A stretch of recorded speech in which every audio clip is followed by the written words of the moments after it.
Hi viewers, welcome to my kitchen பானுகாய் madam. இன்றைக்கி Friday cooking, Friday lunch menu என்னென்னு பார்க்கலாம். மாலைப்பட்சமாகவும் இருக்கிறதுனால அவரைக்காயும் வெண்டைக்காயும் போட்டு சாம்பார் வச்சுருக்கேன். தக்காளி பழம் சேர்த்து நம்ம கண்டிப்பாக சமைக்கலாம். ஒரு தக்காளி பழம், ஒரு பச்சை மிளகாய் கீறி வச்சுருக்கேன்.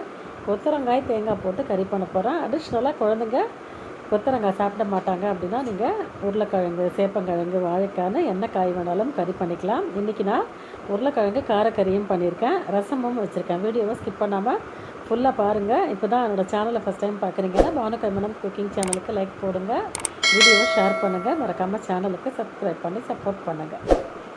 அடுப்பில் இண்டாலியம் கிண்ணம் வச்சுருக்கேன். 3 ஸ்பூன் எண்ணெய் விட்டுருக்கேன். ஒரு கட்டி பெருங்காயம் போட்டு நல்லா பொரித்து விட்டுக்கோங்க. சமையல்லையே கட்டி பெருங்காயம் தான் நல்ல வாசனை. தூள் பெருங்காயம் யூஸ் பண்ணுறத விட எல்லாருமே இந்த மாதிரி கட்டி பெருங்காயம் கண்டிப்பாக யூஸ் பண்ணுங்க. 1 ஸ்பூன் கடுகு, ஒரு அரை ஸ்பூன் வெந்தயம், ஒரு சிட்டிகை சீரகம் போட்டிருக்கேன். இது எல்லாம் நல்லா பொரிஞ்சு வரட்டும். இப்போ ஒரு தக்காளி பழம், ஒரு பச்சை மிளகாய் கீறி வச்சுருக்கேன். சாம்பார் கடுக்காமல் இருக்கிறதுக்காக மாலைப்பட்சமாக இருந்தாலும் சமையலில் தக்காளி சேர்க்கலாம். நாங்கள் சேர்த்துப்போம். உங்களுக்கு வழக்கம் இல்லைன்னா நீங்கள் ஸ்கிப் பண்ணிக்கோங்க. நல்லா வதக்கி விட்டுட்டு தக்காளி இந்த தாளிப்பு சாமான்களோடு நல்லா வதக்கி விட்டுருங்க. இப்போ வெண்டைக்காய், ஒரு 4 வெண்டைக்காய், 4 அவரைக்காய் எடுத்து கட் பண்ணி வச்சுருக்கேன். அதையும் போட்டு நல்லா வதக்கி விட்டுடலாம். இந்த எண்ணெய் வந்து கோட்டாகிற மாதிரி காயோடு நல்லா கிளறி கொடுத்துருங்க. ஒரு சின்ன நாட்டு எலுமிச்சை பழம் சைஸ் புளி எடுத்து கரைச்சி வச்சுருக்கேன். ஒரு சிட்டிகை மஞ்சள் பொடி ஆட் பண்ணிக்கோங்க. சின்ன நாட்டு எலுமிச்சை பழம் சைஸ் புளி. தக்காளி சேர்க்கறதுனால புளி கம்மியாக சேர்த்துருக்கேன். நல்லா உப்பு இல்லாமல் கரைச்சி நான் விடுறேன். உப்பு வந்து நம்ம கடைசியில் போட்டுக்கலாம்.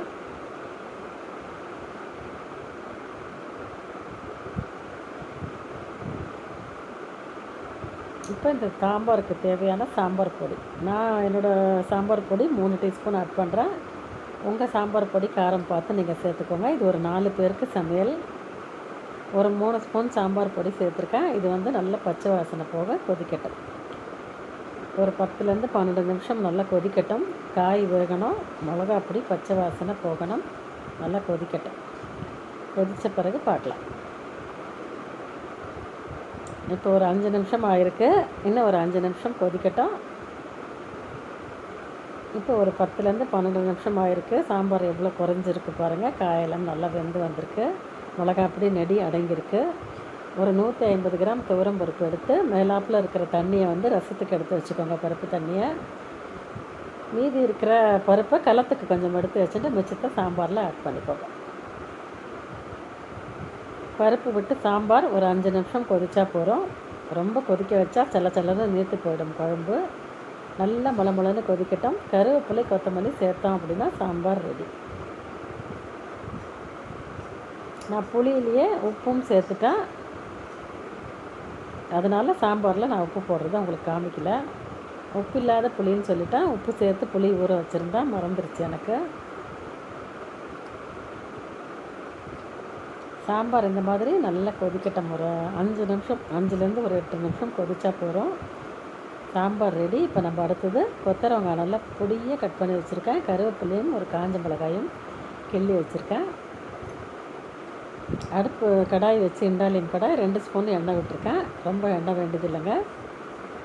எண்ணெய் சூடானோன்னா ஒரு அரை ஸ்பூன் கடுகு போட்டுக்கிறேன். ஒரு அரை ஸ்பூன் உளுத்தம்பருப்பு, ஒரு சிட்டிகை சீரகம். நான் எல்லாத்துலேயும் சீரகம் சேர்ப்பேன், உடம்புக்கு ரொம்ப நல்லது.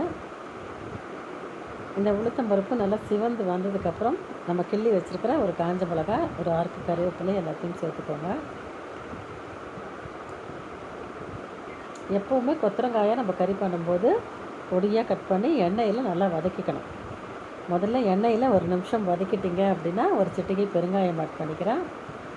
இந்த மாதிரி தாளிப்போடு நீங்கள் வதக்கி பண்ணிங்க அப்படின்னா கொத்தரங்காய் அப்படியே நிமிஷமாக வெந்து வந்துடும். எவ்வளோ பொடியாக கட் பண்ணியிருக்கேன் பாருங்கள். இந்த மாதிரி பொடியாக கட் பண்ணி செஞ்சோம் அப்படின்னா சீக்கிரமாக வெந்துடும்.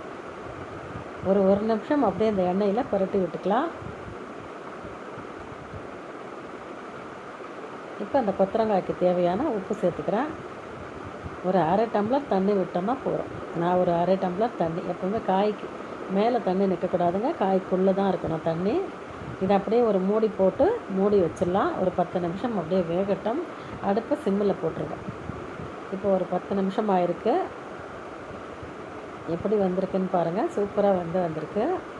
ஒரு காய் எடுத்து நம்ம நசுக்கி பார்க்கலாம். நல்லா வெந்திருக்கு சாஃப்டாக. இப்போ நம்ம தேங்காய் துருவல் சேர்த்தோம் அப்படின்னா கொத்தரங்காய் கறியும் ரெடி. தேங்காய் திருவி வச்சுருக்கேன். உங்களுக்கு தேவையான அளவு தேங்காய் பூ சேர்த்துக்கோங்க. தேங்காய் சேர்த்து ரொம்ப நேரம் வதக்க வேண்டாம். ஒரு 1லேருந்து 2 நிமிஷம் பரட்டி விட்டிங்கன்னா போதும். இப்போ மாலைப்பட்ச சமையலில் கொத்தரங்காய் காய் ரெடி. கொத்தரங்காய் சாப்பிடாத குழந்தைங்க உங்கள் வீட்டில் இருந்தாங்க அப்படின்னா நீங்கள் சேப்பங்கிழங்கு கறி பண்ணிக்கலாம், வாழைக்காய் கறி பண்ணிக்கலாம், காராக்கருணை கறி பண்ணிக்கலாம்.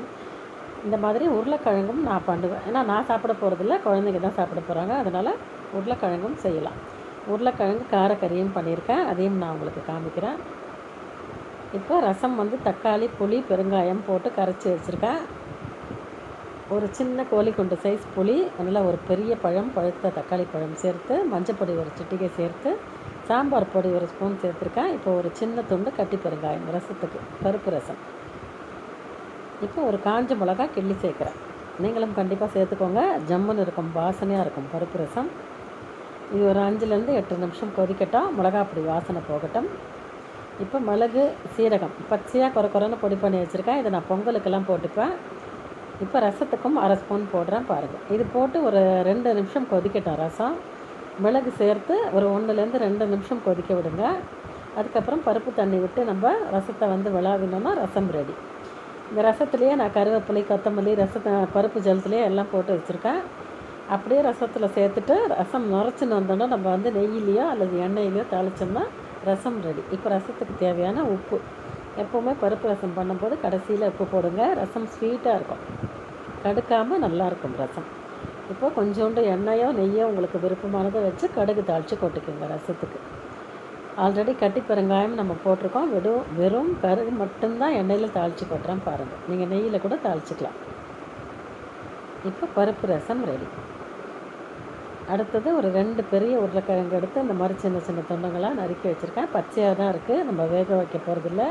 இன்றைக்கி பச்சையாகவே ரோஸ்ட் பண்ண போகிறோம். ரொம்ப குயிக்காக வெந்துடும் உருளைக்கிழங்கு. எண்ணெய் மட்டும் கொஞ்சம் உண்டுன்னு வச்சுக்கோங்க. ஒரு 3 ஸ்பூன் எண்ணெய் விட்டுருக்கேன் இண்டாலியம் கடாயில்.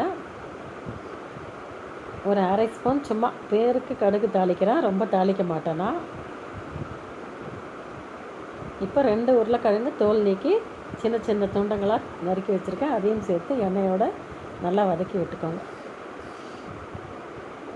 அடுப்பு நிதானமாக இருக்கட்டும். ஒரு தட்டை போட்டு மூடி வச்சிடலாம். ஒரு சிட்டிகை மஞ்சப்பொடி சேர்த்துருக்கேன்.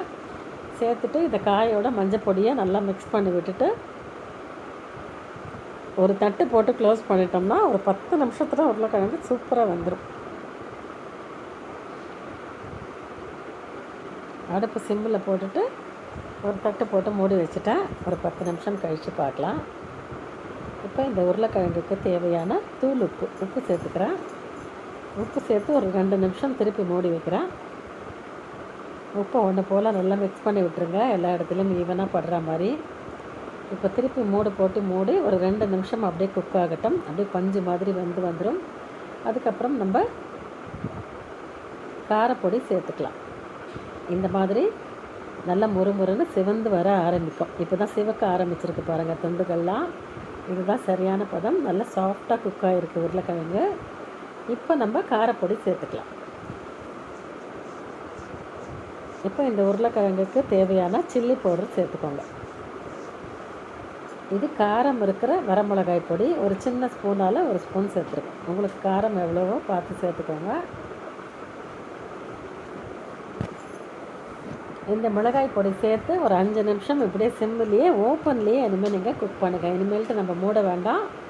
இதுக்கப்புறம் மூடினோம்னா சாஃப்டாகிடும் உருளைக்கிழங்கு. கிறிஸ்பியாக வேணும், முறுமுறுன்னு வேணும் அப்படின்னா நீங்கள் மூடக்கூடாது, திறந்து வச்சு தான் நீங்கள் ரோஸ்ட் பண்ணணும்.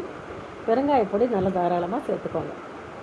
ஒன்றுன்னு நல்லா பெருங்காய பொடியை மேலே போட்டு ஒரு 5 நிமிஷம் அப்படியே ஓப்பன்லேயே நம்ம லோ ஃப்ளேமில் நல்லா கிளறி விட்டோம் அப்படின்னா முறுமுறுன்னு வறுப்பட்டு வரும். நல்ல கிறிஸ்பியான உருளைக்கிழங்கு காரக்கறி. இது கொத்தரங்காய் சாப்பிடாதவங்களுக்காக அடிஷ்னலாக நான் பண்ணிக்கிட்டேன். நீங்கள் அப்பளம் இருந்தால் அப்பளம் கூட பொரிச்சிக்கலாம். இப்போ சுட சுட சாதம், கழுத்துக்கு பருப்பு, கொத்தரங்காய் தேங்காய் போட்ட கறி, உருளைக்கிழங்கு காரக்கறி, அவரைக்காய் வெண்டைக்காய் சாம்பார், பருப்பு ரசம். இதுதான் இன்றைக்கி மாலைப்பட்ச சமையல். வேறு ஒரு இன்ட்ரெஸ்டிங்கான சமையலோடு நான் உங்களை மீட் பண்ணுறேன். இந்த வீடியோ உங்களுக்கு பிடிச்சிருந்தா நம்ம பானுகைமடம் குக்கிங் சேனலுக்கு லைக் போடுங்க, வீடியோவை ஷேர் பண்ணுங்கள், மறக்காமல் சேனலுக்கு சப்ஸ்கிரைப் பண்ணி சப்போர்ட் பண்ணுங்கள். ஓகே விவர், தேங்க்ஸ் ஃபார் வாட்சிங்.